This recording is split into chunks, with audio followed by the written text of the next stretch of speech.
Hello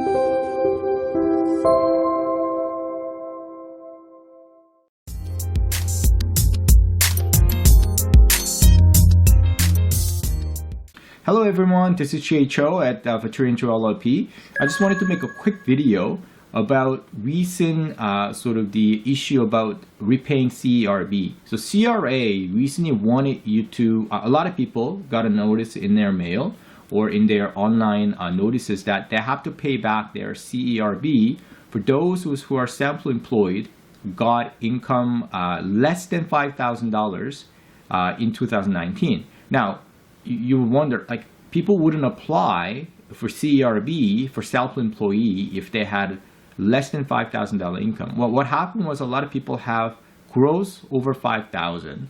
Now, after deduction of their expenses, their net income was less than $5,000. Now, CERB website on CRA is not very clear whether you should have a net income or gross income. And a lot of people, a lot of experts say that it was misleading. CRA was a little bit misleading. Their website was a little bit misleading. I think I agree, but at the same time, I mean, this is not to panic, but just think about, okay, what are the fixes? What can I do? And one of the fixes, the easy, simple fix is a form called T1ADJ. Now, T1ADJ is amending your tax return for self-employees. I believe, I'm not an expert, I'm not a tax expert. This is based on my research and just wearing a tax lawyer's hat. But so what that does is that you could actually amend your expenses, and you're not obligated to deduct your expenses. So you have a gross income $5,000, you're not obligated to deduct the expenses from your gross income. And what that means is you could just simply file T1ADJ and amend your tax return and have your gross income more than $5,000 or net income more than $5,000, and then you don't have to worry about this repaying CERB. And I think it's inappropriate for CRA to send these notices out during this holiday season, and especially when there's a second pandemic, and that's just my personal opinion. Or they should have just I don't know, I haven't seen this notice yet, but I don't know if they actually advise them about T1ADJ form that you can amend it.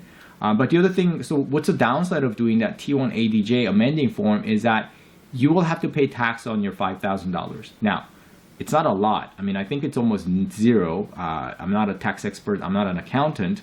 I'm just a lawyer doing some research for the general public just for this information. But what it is that, I think everything under $13,000 or $15,000, you don't pay any income taxes.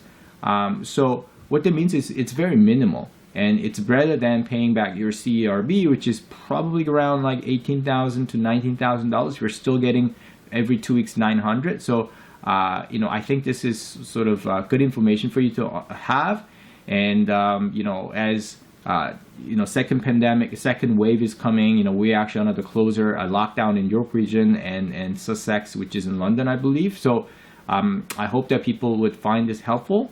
And if you need any other information, feel free to just leave a comment about anything, legal, law, and I'll do my own research. If I know the answer, I'll just give an information to you. This is not supposed to be a legal advice. It's just to be a information for people so that they don't have to call around or do some research, and hopefully this will be helpful. Okay, have a wonderful day, and I'll hope to see you soon. Bye.